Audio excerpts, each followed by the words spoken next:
wabarakatuh. Waalaikumsalam warahmatullahi wabarakatuh. Swastiastu, nama budaya, salam kebajikan. Yang terhormat kepala sekolah kelas 4 Uminal Terang, yang terhormat teman-teman Bapak Ibu guru SD 4 Uminal Terang. Baik Bapak Ibu, saya akan mengimbaskan pembelajaran PM yang saya peroleh dari tanggal 13 sampai 18 Juli 2025. Di sini tadi sudah disampaikan oleh rekan saya, yaitu prinsip pembelajaran mendalam.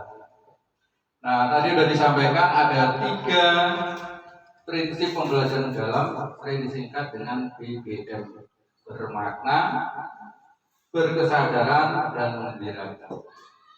Nah, yang di sini yang saya sampaikan untuk hari ini yaitu pola pikir bertumbuh. Next.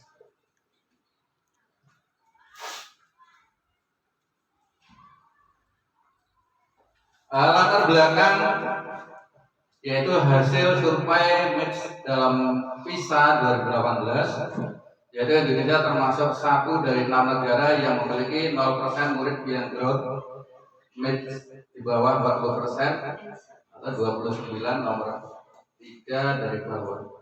Ada korelasi positif antara jumlah murid yang growth dengan hasil akademik di suatu negara. Next. Daftar isi modul pola pikir bertumbuh. Yang pertama adalah konsep pola pikir bertumbuh. Yang kedua adalah pola pikir bertumbuh untuk belajar mendalam. Yang ketiga adalah pola pikir bertumbuh untuk kreativitas. Yang keempat adalah pola pikir bertumbuh untuk pengetahuan nilai dan karakter. Yang kelima adalah penugasan. Yang keenam adalah kegiatan pembelajaran. Next. Konsep pola pikir bertumbuh. Pola pikir bertumbuh adalah segalanya, yaitu pola pikir, tindakan, hasil. Next. Pola pikir akan mendikte tindakan yang dilakukan serta akan menentukan hasil yang diperoleh. Next. Pola pikir penting dari keterampilan, yaitu pola pikir adalah fondasi dari keterampilan skill dan alat toksel. Pola pikir merupakan cara melihat dan cara berpikir saat menghadapi masalah. Berperan untuk memperluas cara seseorang dalam melihat dan berpikir. Mengapa manusia berbeda-beda? Pola pikir atau mindset, kumpulan keyakinan yang akan menentukan cara seseorang melihat dan berpikir terhadap sebuah kejadian atau peristiwa. Next. Jenis-jenis pola pikir. Growth mindset, keyakinan bahwa kecerdasan dan keterampilan bisa dikembangkan lewat belajar dan berusaha. Nah, di situ ada berusaha. Next. Pola pikir bertumbuh, yaitu pola pikir tetap, menghindar, menyerah, mubazir, serangan, ancaman. Nah, di situ ada beberapa penerima, bertahan, peluang, informasi, dan inspirasi. Pola pikir tumbuh. Next. Dari pola pikir tetap, pola pikir bertumbuh, di situ ada belajar secara mengenali suara PPT. Selanjutnya, sadari bahwa kita punya pilihan. Itu ada berbicara kembali dengan suara PPB, melakukan aksi sesuai dengan suara PPB.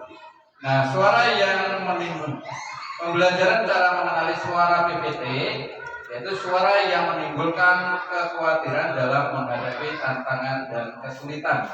Nah, di sini ada berbicara kembali dengan suara PPB. Itu ada suara yang menimbulkan optimisme dalam menghadapi tantangan dan kesulitan. Next. Suara tetap, kalau saya gagal berarti saya tidak mampu. Saya akan menolak saat menerima tugas yang belum pernah saya kerjakan, sebab resiko untuk gagal akan besar. Selanjutnya, kesalahan menunjukkan kelemahan saya sehingga harus dihindari demi menjaga nama baik. Selanjutnya, hanya saya bagus dalam bidang tertentu, saya tidak tertentu saja dan tidak untuk di bidang lainnya. Kecerdasan dan kemampuan adalah segalanya dan akan menjadi faktor menentukan sukses tidaknya. Nah, di situ ada suara pola pikir bertumbuh atau yang sering disingkat dengan PPB, yaitu kalau saya gagal berarti saya harus belajar lalu mencoba lagi. Saya akan menerima pekerjaan yang belum pernah saya kerjakan, sebab itu adalah peluang untuk belajar dan mengembangkan potensi diri. Selanjutnya adalah kesalahan merupakan sebuah proses belajar dan peluang untuk meningkatkan potensi diri. Saya bisa belajar apapun juga yang saya mau, termasuk hal-hal yang sangat sulit sekalipun. Selanjutnya, belajar dan berusaha adalah faktor kunci yang akan menentukan sukses tidaknya seseorang. Next. Nah, di sini ada intervensi pola pikir. Riset yang dilakukan di The Project of Indo-Asian Research Text Skill menunjukkan bahwa intervensi pola pikir telah memberikan hasil yang sangat baik dalam meningkatkan prestasi akademik murid. Intervensi ini menjadi alternatif dari intervensi yang dikenal dengan decency of purpose intervention. Next. Prosedur intervensi pola pikir. Nah, di sini ada 4. Di antaranya adalah saat melihat ada murid yang mau menyerah ketika menemui tantangan atau kesulitan, segera dorong dia untuk mencoba lagi. Yang selanjutnya adalah pada saat murid mau mencoba lagi, segera beri pujian atau proses karena telah mau berusaha. Selanjutnya, lalu jelaskan kepada murid tersebut tentang PPT dan PPB dan perbedaan utamanya pada saat menghadapi tantangan dalam belajar. Jelaskan kepada murid bahwa berbuat salah merupakan cara otak untuk belajar dan berkembang. Next. Nah, di sini ada komunitas belajar. Membangun komunitas belajar merupakan fondasi utama untuk mengembangkan PPB di sekolah yang terdiri dari beberapa macam hubungan, yaitu hubungan guru dengan murid, hubungan guru dengan orang tua, serta hubungan guru dengan guru. Hubungan guru dengan murid adalah yang sangat penting, sebab ini adalah proses awal dari pembentukan PPB di dalam kelas. Itu ada Nah, itu ada denanya murid, guru, murid, orang tua, dan kolega. Next. Hubungan guru dengan murid. Murid mengetahui bahwa gurunya yakin kepada kemampuan muridnya dalam belajar. Murid menghormati dan menyukai gurunya. Murid mau meminta masukan dari gurunya. Murid sadar bahwa nilai akademik yang diperoleh tidak lebih penting daripada perkembangan diri mereka sendiri. Murid merasa aman dengan gurunya. Next.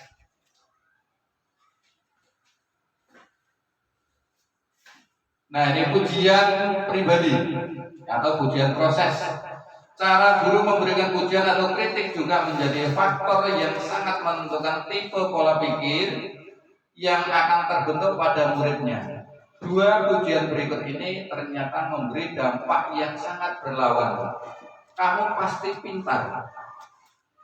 Pujian pribadi. Dan kamu pasti sudah bekerja keras. Pujian proses. Next. Nah, di sini ada perbandingan antara ujian pribadi dan ujian proses. Kalau ujian pribadi adalah kamu memang berbakat dalam matematika. Nah, di ujian proses kamu butuh materi matematika yang akan menantang otakmu. Nah, jadi ada perbedaannya antara ujian pribadi dan ujian proses. Kamu pintar sekali. Nah, di ujian proses kamu telah menggunakan strategi yang tepat untuk menjawab soal itu. Di ujian pribadi kamu anak yang baik. Di proses adalah kamu patut diapresiasi untuk usahamu yang sangat baik. Wow, kamu seorang seniman yang luar biasa. Di ujian proses, kamu telah memperlihatkan hasil latihan melukismu selama ini. Nah, di ujian pribadi, kamu memang terlahir menjadi seorang penulis. Di situ di ujian proses, kamu mampu memilih kata-kata yang sangat baik dalam tulisanmu. Next.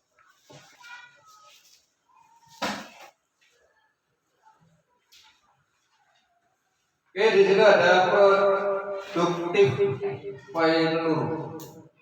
Ya, di situ Profesor Mano Kapur dari HK Institute of Education telah melakukan penelitian yang mendalam dan membuktikan bahwa bila murid diberi kesempatan untuk mencoba dan berjuang dalam memecahkan masalah dan mencari solusi, mereka akan lebih mudah memahami dan bisa menerapkan informasi yang mereka dapatkan selama dalam perjuangan itu di kesempatan berikutnya.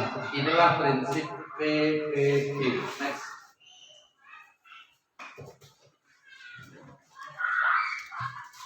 Oke, nah di sini ada penambahan kata yet.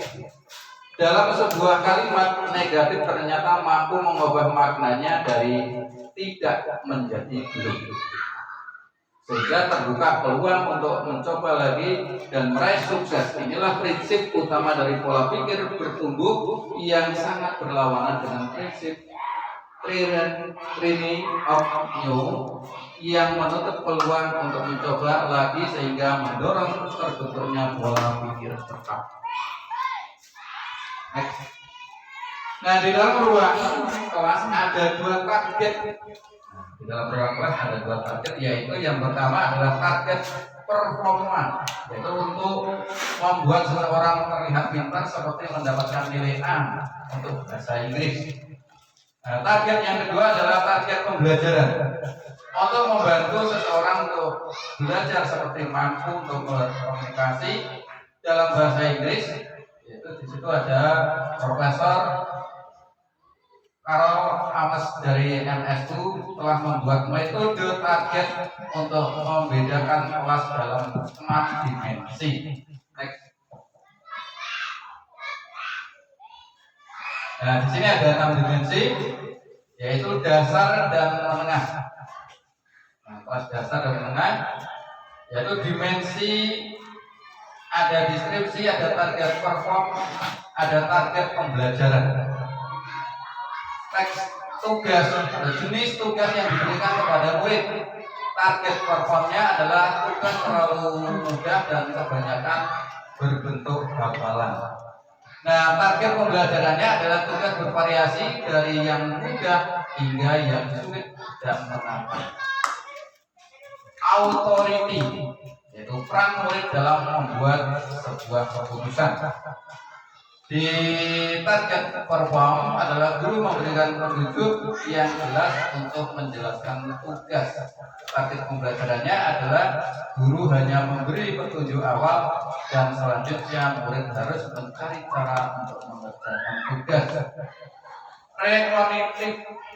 Recognition, melakukan pengakuan dan yang diberikan. Nah, di target perform adalah murid dihargai karena sudah mengerjakan dan mengumpulkan tugas. Di target pembelajaran adalah murid dihargai karena sudah menunjukkan usaha dan strategi dalam mengerjakan tugas. Grouping atau pengelompokan murid. di deskripsinya. Di target performnya adalah murid dikelompokkan berdasarkan kemampuan sehingga terjadi kompetisi yang keras. Di target pembelajaran adalah murid dikelompokkan berdasarkan minat dan cara belajarnya sehingga mereka bisa berkolaborasi dengan baik. Di dimensi evaluation yaitu menilai proses dan hasil belajar. Target performanya adalah penilaian dilakukan secara umum dan lebih mengutamakan hasil akhir yang diperoleh murid. Di target pembelajaran, penilaian dilakukan secara individu dan mengutamakan kemajuan dan perkembangan dari setiap murid. Time, waktu untuk belajar. Batas waktu untuk mengerjakan tugas diberikan secara ketat dan kaku. Untuk di pembelajaran, batas waktu yang untuk mengerjakan tugas bervariasi. Penguasaan materi lebih penting daripada kecepatan. Next. Nah, di sini ada pembelajaran berbasis otak. Di sini ada pembelajaran berbasis otak, yaitu pola pikir bertumbuh memiliki fondasi ilmiah yang sangat kuat, yaitu neuroscience.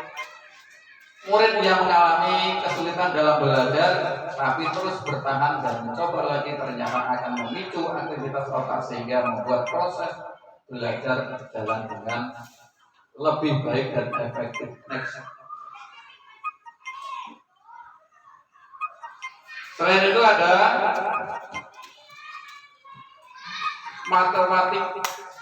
mathematical method, yaitu Project Prof. Jogul dari Stanford University telah membuktikan bahwa murid yang melakukan kesalahan dan dalam menjawab soal matematika lalu mencoba lagi dapat memicu aktivitas otaknya. Hal ini tidak terjadi bila murid bisa menjawab soal secara benar dengan mudah. Prinsip inilah yang dikembangkan Wheeler menjadi mathematical method. Next.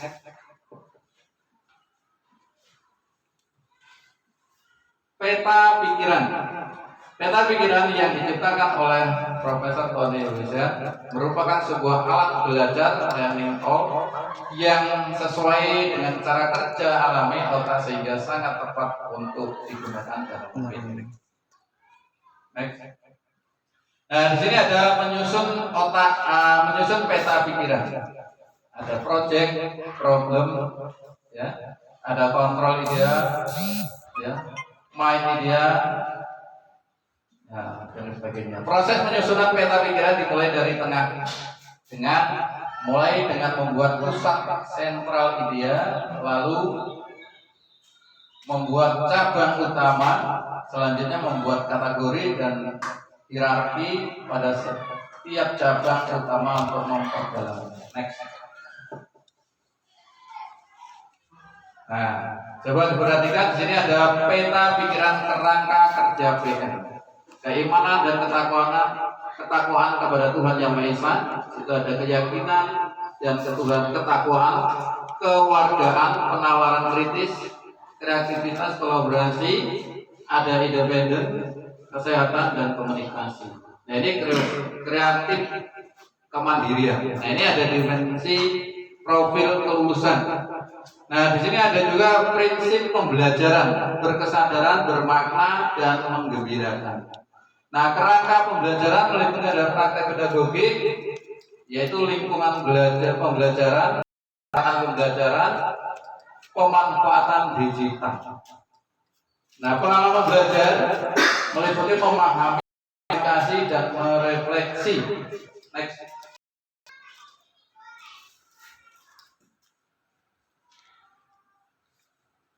Nomor 2 adalah peran pola pikir bertumbuh dalam pembelajaran mendalam.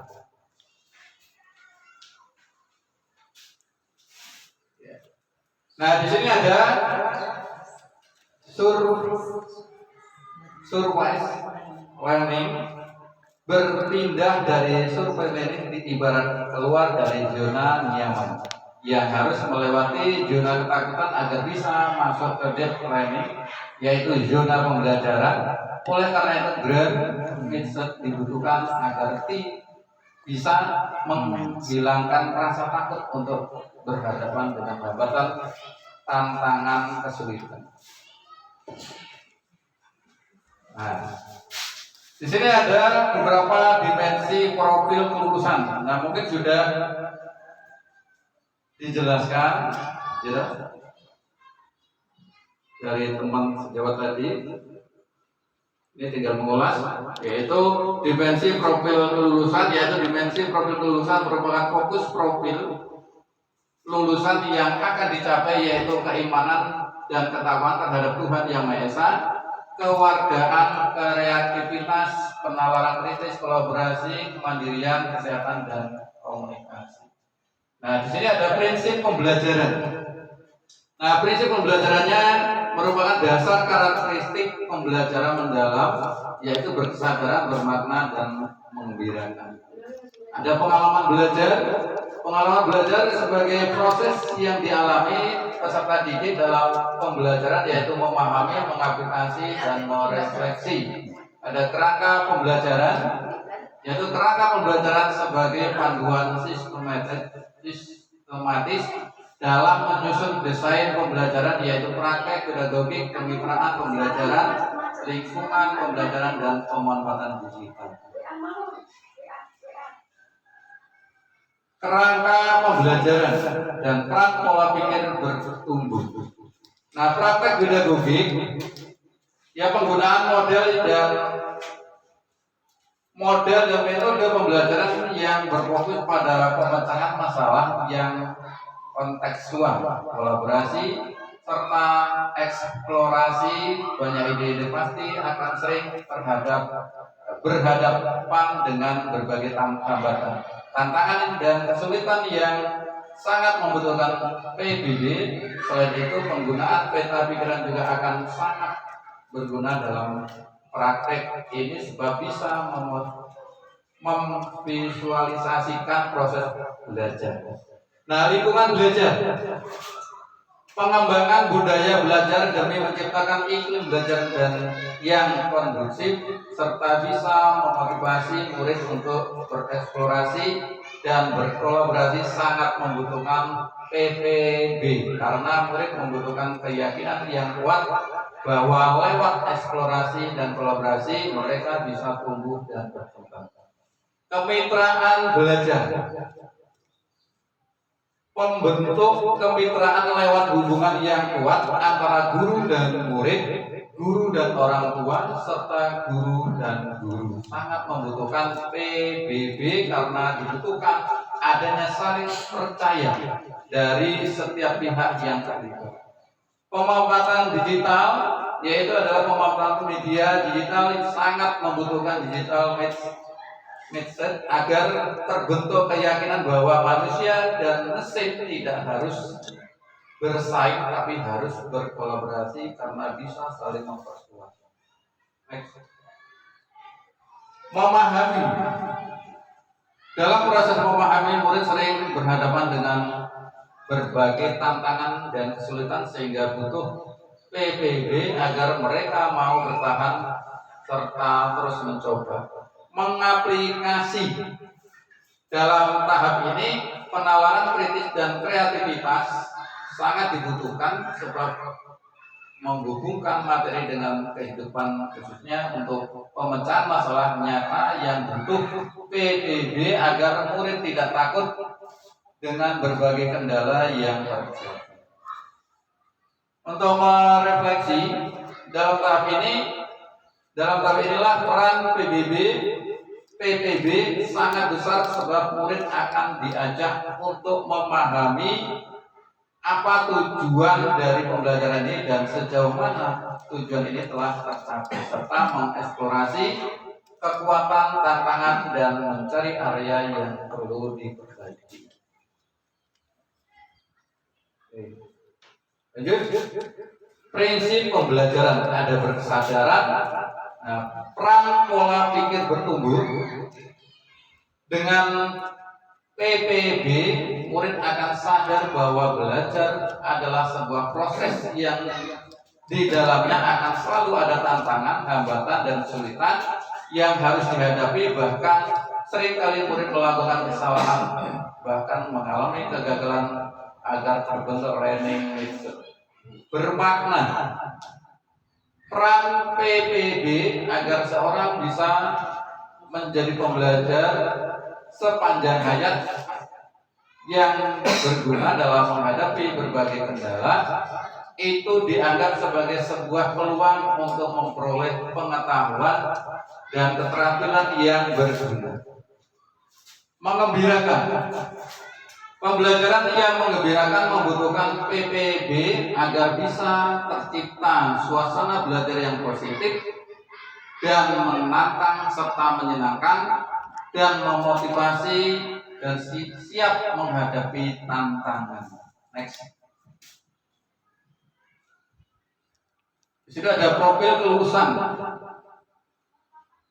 Ada profil kelulusan, ada 8 profil kelulusan, ya. Yaitu kreativitas, atau peran, pola pikir, ya. Nah, kreativitas, penalaran kritis, komunikasi, kolaborasi, mandiri. Next.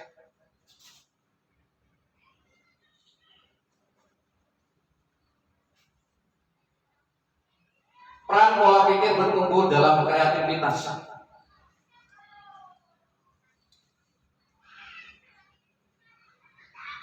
Ya, ada keimanan, kewargaan, penalaran kritis, kreativitas, terus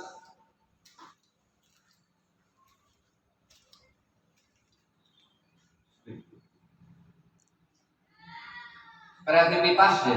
Pembelajaran mendalam merupakan kombinasi dari 3 kelompok, yaitu penguasaan, mengembangkan pengetahuan dan keterampilan dalam area yang dipelajari. Yang selanjutnya adalah identity, yaitu merupakan proses untuk menjadi lebih bermakna dalam berpikir tentang diri sendiri yang melakukan tugas itu dan mampu berpindah dari konsep tentang diri sendiri dari saya seseorang yang sedang belajar menjadi saya adalah seorang pembelajar. Kreativitas bukan sekedar mendengar atau memahami sebuah pengetahuan, tapi harus mampu untuk menciptakan suasana atau menciptakan sesuatu dan pengetahuan itu. Next. Nah, di sini ada peta konsepnya adalah kreativitas atau melakukan hal yang sama secara berulang. Nah, ini termasuk literasi, memikirkan hal-hal baru yang lebih baik, kreativitas, melakukan hal yang baru dan lebih baik adalah inovasi. Mungkin itu yang dapat saya sampaikan hasil dari pengibasan, hasil dari pembelajaran mendalam. Apabila Bapak Ibu yang ingin tanya, saya persilahkan. Cukup? Cukup? Terima kasih Bapak Ibu sekalian. Apabila dalam penyampaian saya yaitu pembelajaran mendalam mungkin ada kata-kata yang kurang pas atau tinggal lagu yang saya kurang pas, mohon maaf yang sebesarnya dan mohon ampun kepada Tuhan Yang Maha Esa. Dan saya akhiri, wassalamualaikum warahmatullahi wabarakatuh.